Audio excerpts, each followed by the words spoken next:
I still want to try to make it work on my. We are live. We are live and in charge, despite some technical difficulties today. We are not immune to that here. We are here with Daniel Clotfelter, good friend Dan Hillsman. This is going to be a wild conversation. Something tells me that this is going to be unlike any conversation that I've had on Be Live here today. And part of the reason for that is Daniel Clotfelter maybe has one of the wildest stories of being into real estate and all of the things that come along with how you got into real estate, what you've done since you've been in real estate, the fact that you have a 4-year Bachelor of Business in Real Estate and Marketing, which you're the only person I've ever met with that, and a minor in real estate finance. But yeah, man, you've got a great story from being homeless to, at 19 years old and college and, buying more than 16 houses by the time you graduated at the age of 22. I mean, that in and of itself says a lot about your work ethic. But I mean, let's hear this story, man. I mean, tell us how in the world did you pull this off? So basically, being homeless is a kind of a little bit of a teaser, but somewhat true. I came home from a vacation, or I was playing ball somewhere or something, and I practiced ball in college. I didn't play very much because I had some injuries. But the main thing was I came home and caught my roommate moving out. I had not had any eviction notices. He had hidden them all, taken them off the door, and I had to find a place to live. So long and short of it is I drove around because I knew I couldn't go to an apartment complex and say, hey, I'm being evicted. Can I move in and pay rent? So, and plus it was in the middle of the semester. And in a college town, that doesn't work. So I drove around, found these 2 old cats that was working in a house, and they were basically spent. They were over it. It was a 1950s 3-bedroom brick ranch on a crawl space. So I basically said, look, leave your paint buckets, cans, rollers, brushes, and I'll go to work on it, pay you $100 a week. And it worked out. So it took me 3 or 4 months, and I basically got it done, rented out the other 2 bedrooms, and my cost of living was basically paid for. So then it was I made a pretty good realization at about 19 that if I want something, I could get other people possibly to pay for it. Just got to figure out how many people to pay what I need. And so I rented the rooms, and it was like wash and repeat, rinse and repeat. And I went on and got people to own or finance other distressed properties. Okay, so then what happened? So then what happened? Well, basically, I had to find ways to finance the properties and to pay for them. And I would use student loans I had a Hope grant here in Georgia where you get a GPA, you maintain a certain level, they pay for a certain amount towards your tuition. I also had the tiny little football practice and kind of scholarship that paid for about a page in a book and a semester. And so I went and took student loans out. And I used student loans to pay for roofing supplies or HVAC units or anything big. Now, I lived in a house that didn't even have floors in it for the most part for in the beginning. But after I started going and adding bedrooms to houses and putting parents on leases, that was it. I used credit cards as well. I had a spreadsheet. I tracked 33 credit cards on an Excel spreadsheet, all the teaser rates. It was, trust me, on a Wednesday night, I was up tracking when that compounding interest was about to fly over to another 30% card. So I go do a 6% card and say, hey, I'm going over $25,000. Here it comes. And basically, that's how I finance repairs on distressed properties. Wow, that's incredible. So at some point, I mean, obviously, you saw real estate was the way, right? I mean, you were making good money, selling that many houses over that period of time. So what, how did did you change it sometime, like your major in college, or was that all along that what you were doing, or what was the? No, I did that. I had interest in real estate, but I didn't have interest in real estate sales. I wanted to do financing and flipping, and that's why I have did the minor in real estate finance. But that stuff's boring. So all the analysis and stuff, it's like dorky industry. So basically, I graduated with the dorky degree, and all the jobs that were offered were real estate finance and analysis of or analyst of financial solutions. And basically, I turned that around and was bored with it. So I went and worked as a host, I guess is what you call it, of new construction, on-site sales agent. And loved new construction, loved developing. So I kind of pulled back the curtain, try to figure out how I could learn more about what these people were doing. And people let me in and showed me kind of the backside of some of it. And I went from working for a national builder to now going and getting some people that were small, what I call pickup truck developers, builders that build 20, 30 houses a year. I worked for about Yep. 10 of them, did bookkeeping for them, did scheduling for their projects, I cleaned toilets, I cleaned windows, I did whatever I could to be able to hang around with these guys and women to learn the business. And Right. so that's what I did. I let them teach me how to do that. And I Right. sold houses for them. Right. That Yeah. was my main job, was sell houses. Cleaning windows was on like the night shift. Right. Full time. Yeah. It's just, so how did you get into the business of owning and building brokerages? Basically, same exact process. How did that end? First of all, like what? So did you just stop doing that and start buying brokerages, or were you buying a brokerage to leverage the new construction and building side of things, or what was? While I was at the new construction, I got them to pay for training because my degree wasn't really about real estate sales, especially houses and stuff. It was more about developing, and finances. So then I got them to teach some training, pay for my licenses. They paid me by the hour. I got licensed, and I left that and started working with the developers. I was a sales agent with them through Remax Prudential, Keller Williams, and I started making my own brokerages. I was actually the financial chair for a while at a Keller Williams office, and that's when I really got to see the backside and the books and the budgets and how the OPs operate and who really owns the brokerages.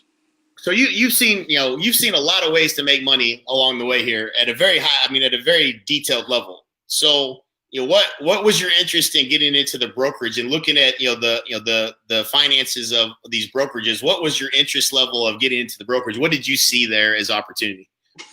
Well, I always thought it was a weird business, and you may agree with it or you may not, that somebody goes out and they put together their money, their effort, their time to create a paycheck, and they bring it back into a broker and they get a piece of it back. Right. I always thought, man, that's like the weirdest business model I've ever seen. And I just didn't understand it. And I never understood why. So I started wanting to coach agents and make them, look at their own businesses and run it as a business, being the nerdy analyst, with the degree. And I wanted them to look at it and coach them and say, this is the way you make money. This is how you put things together. And you are the CEO of your own business.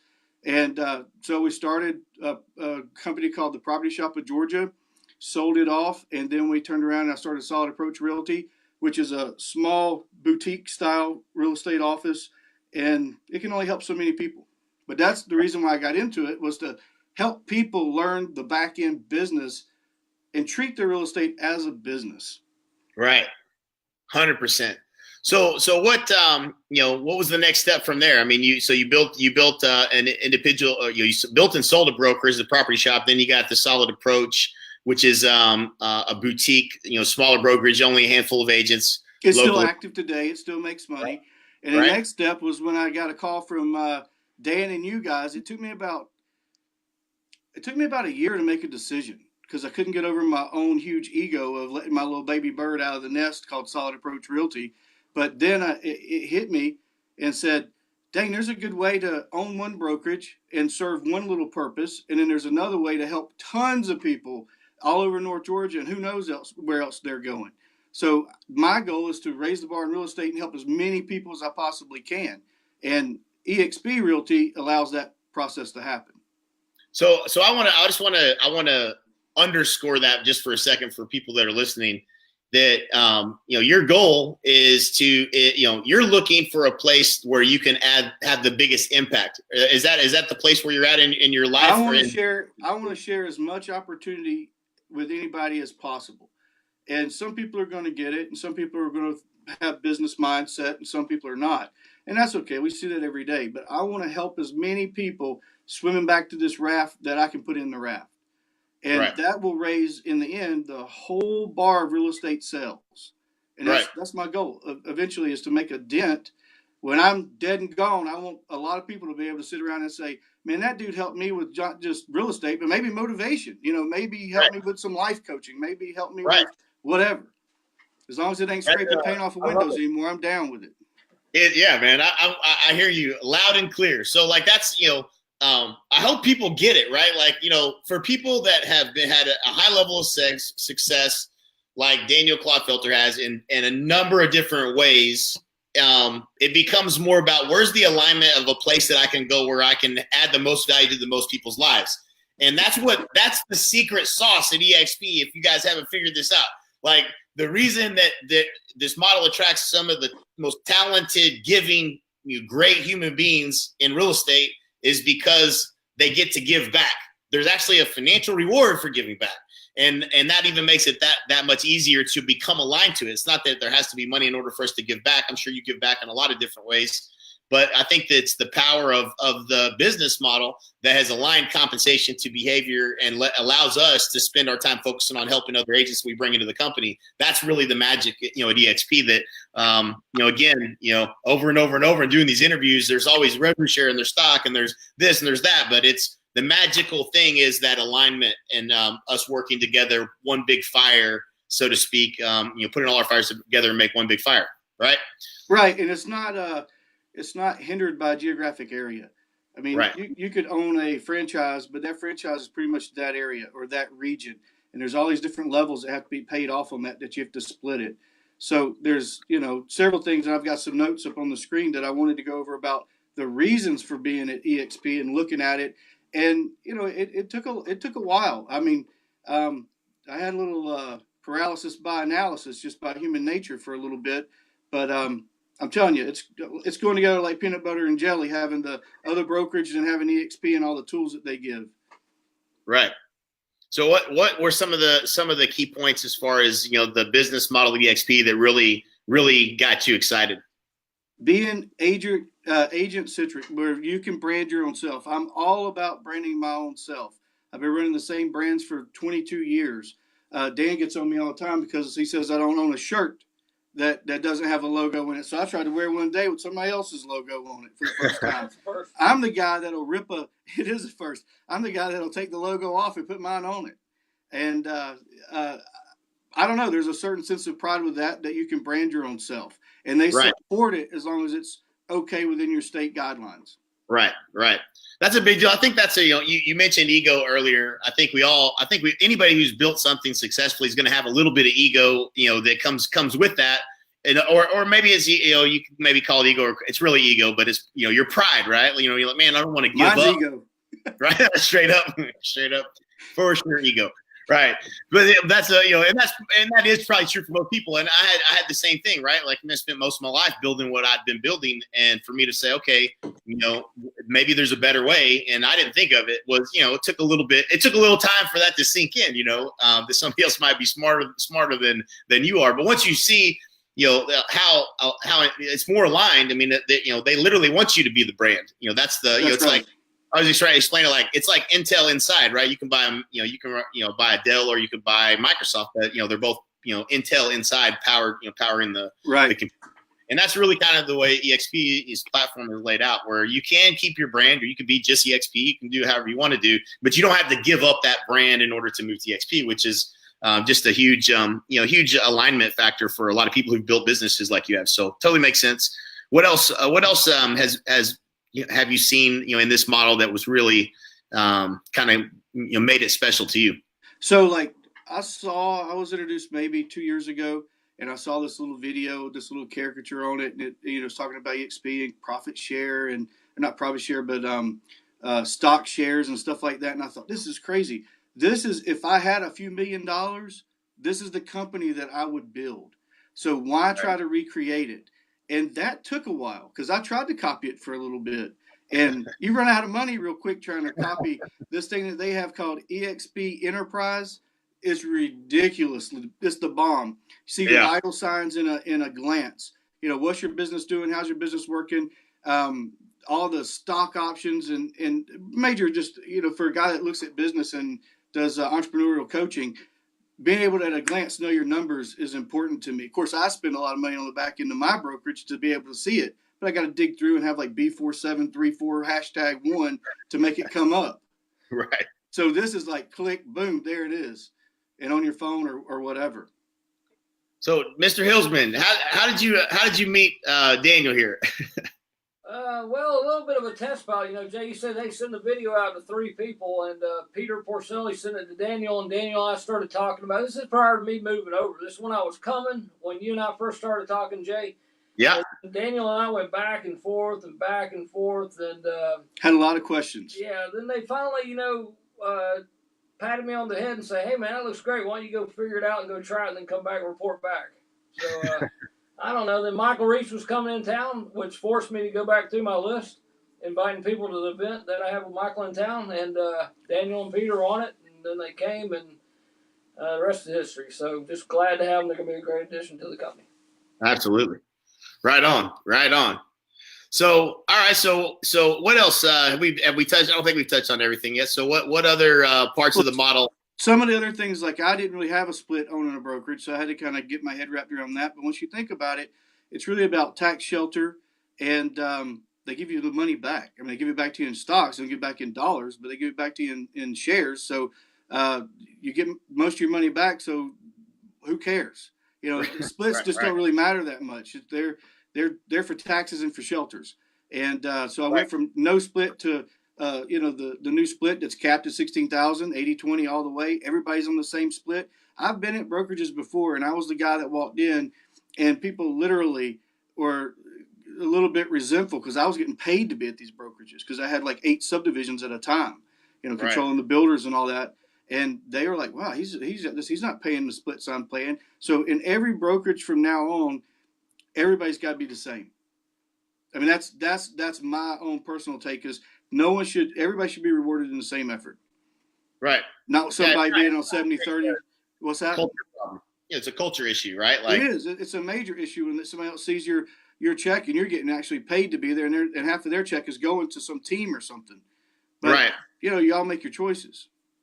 Right. And it's also not good for the brokerage, right? So like, the at the end of the day, it usually isn't a strategic decision to offer a bunch of different varied splits to everybody in your company. It's because somebody came to you and put some pressure, full court press on you about, hey, you know what? I'm doing a lot of deals here. I'm going to leave if you don't give me. Okay, well, I'll give you this deal. And then, they make another deal over here and another deal over there. Next thing you know, you've got this entire company of like, I don't even know how we keep it together. If this one finds out that this one's getting this and this one finds out that one's getting that, I'm going to lose them all. Right. Yeah, so like, I can't look at somebody and lie to them and say, yeah, everybody's on the same split and yours is really, here's your check under the table. I just can't do that. I can't do it. No, it's not a good model, right? It's not a good model for you as a broker. It's not a good model for you as the agent. So obviously the fairness of it being the same for everybody. And, it's funny, a lot of people look at the split and they go, oh, that's an 80-20 split. I'm not doing 80-20. I'm not doing 80-20. I'm on a 100% split where I'm at. Well, it's not. It's 16,000, right? Like, and we were doing the math yesterday with somebody who was like, well, what do you get? Well, we don't get anything. Like, they're on 100% and like, there's no value add whatsoever. It's like, yeah, you don't get anything. That's it. It's $150 a month and nothing. You don't get no help for anything. So, okay, great. Well, how's that working for you? Well, I did 12 deals last year. So I said, okay, well, it's not working too good. So he's like, well, I said, how many deals do you want to do? He said, well, I'd like to do at least double that. I said, okay, well, do you have a plan? He said, well, no, I ain't got a plan. I said, okay, well, you sure you're getting 100%. But, as you grow your business, 16,000, if your goal is to do more than that or do 24 deals or 32 deals or whatever, ultimately you can get the 16,000 back in stock.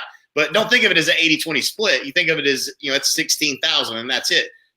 Just the technology alone you'd have to go buy was going to be, close to 7,000-8,000, probably 10,000 if you add the sky slope and some of the other stuff. So like, we're not talking about a lot of money. And then to be able to plug into an environment where people can actually help you create a plan and are actually incentivized to help you grow your business, it kind of becomes a no-brainer. But like for people that produce, I noticed that they look at it a lot different. They look at it as 16,000, not 80-20. For people that aren't quite producing, but they want to produce, they tend to look at it as an 80-20 split, which I just don't think that's, I think you got to look at the longer term, bigger picture. What am I trying to build here?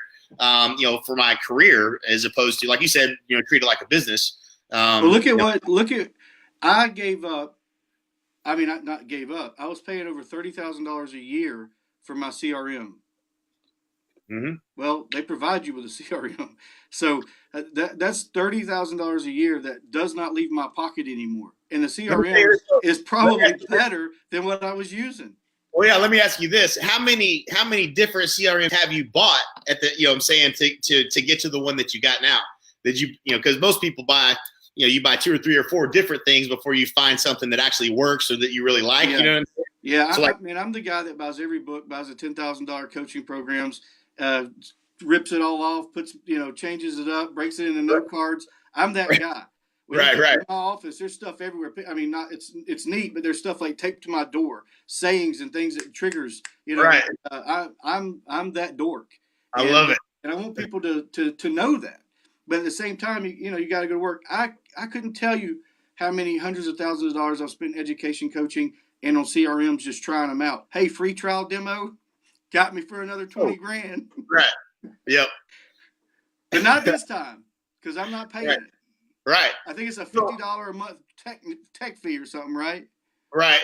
Yeah. So I'm good with that as part of my $85 a month split. But I do want to go over on our call so that I understand better and have you explain it, being the master with it, the 5 ways that the shares and stock come back to you as an agent at eXp Realty, so that I don't mess that up for people. I want them to hear. Yeah, I think it's So I think it's actually you can debate whether there's 4 or 5 ways, but I think the first way that you can earn stock in the company is you close your first transaction every year on the anniversary. So you're going to get some shares of stock. You didn't do anything special. You just closed the deal. It's a gift. So that vests over 3 years.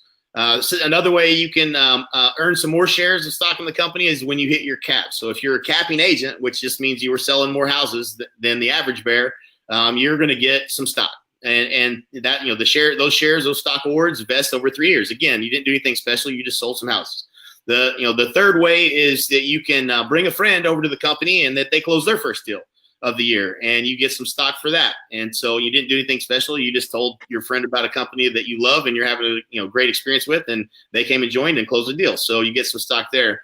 The fourth way to earn some stock would be to hit the icon status, which is the equivalent of hitting your cap and then at $250 per transaction. You're on 100% split at that point, but you pay $250 a transaction until you pay the company $5,000, and then you become icon and you get the $16,000 that you paid in and your cap back in stock and cash. The way that's awarded back to you is $12,000 is a stock award, vests over 3 years. $2,000 of that you get for coming to the shareholders event, which is $2,000 in cash they give you for that. And then the other $2,000 they give you if you come to the EXP Con, the other event. So they're trying to encourage you to come to the events. They pay you $2,000 cash for each one of those to come to those 2 events for the year. So that's how you get the $16,000 back. So that's the fourth way. And the fifth way would be you can buy the stock, right? So anybody can buy the stock. But I think one of the cool things that they did, I think it's a huge deal because most real estate agents don't have a exit strategy and they don't make really consistent investing decisions that are going to pay off in the long term. And you can take 5% of your commission on every transaction and you can buy the stock at a 20% discount. Now that stock you're buying is awarded immediately. It's not a stock award you have to vest. You actually that stock gets issued to you when you buy it. So you can take that stock and you can sell it if you wanted to. And again, you think about, okay, well, that's not a lot, 5%, but what is that going to be? If you go back and you guys can all do this, but like when if you sold a bunch of real estate and over the last year or 2 years, like Al Stasic, who brought me on, and you go back and look at the average price he's buying stock at, over the last 2 years, it's a massive difference in terms of how much, if you're a producer, it becomes lucrative. Now you can go buy the stock, on the open market today, but you can't buy it at a 20% discount. So, sure, you can go buy the stock and stay where you're at if that's what you wanted to do. But I think being a part of this company, helping grow this company, being able to buy the stock at a discount and the awards that they're giving you just for doing things you're normally doing. People like to say, okay, well, this is like a network marketing scheme. Well, no, it's really not. You're basically getting the government. Every marketing scheme. So is every corporation. Right. So, but I tell you what's sad is at one point I was doing over 160 transactions year after year after year, and I didn't get any stock in any of that. Right. I don't care if it's a 1% discount. Right. Zero's still zero, and I don't have any of it. I mean, that was killing myself for those years. Right. Me too, man. I got 20 years behind my belt. I would have loved to have seen this model 20 years ago and been smart enough to see it. This is like almost, for those that understand it, it's almost like a little bit of a time machine. And I tell you, that was one of the things that took me a while to believe it, I guess, because I saw how the profit, payouts and how that worked with KW and being on the financial chair and all that. I saw how that worked where, you just go out and buy a copy or something and there goes the profit. You built an asset for an OP, but you didn't really build anything for you as a profit center. And and that doesn't happen every month. I mean, but it does happen because you have to buy stuff like that. It becomes expenses. But I think it's that and when I was first introduced to it, I don't know how many agents we have here in Georgia now, maybe 600, maybe more. But when I first looked at it, there might have been 250 or 300, and there were agents that didn't produce a lot in volume. Right. So I was kind of like, man, I don't want to be in that group of people talking about the time machine. But now it's agents like your friend Tracy, and I mean, these are people that are killing it. I mean, people $50 million, $72 million in volume a year. They see it for a reason. Right. We Right. get into the revenue share part of it. Revenue share, profit share. Those are like apples and oranges. Revenue, profit goes poop. Revenue means you get it right away, right? But when these people start seeing this and they're doing 25 million, 50 million, 72 million, I don't even know what she does. There's 159 million.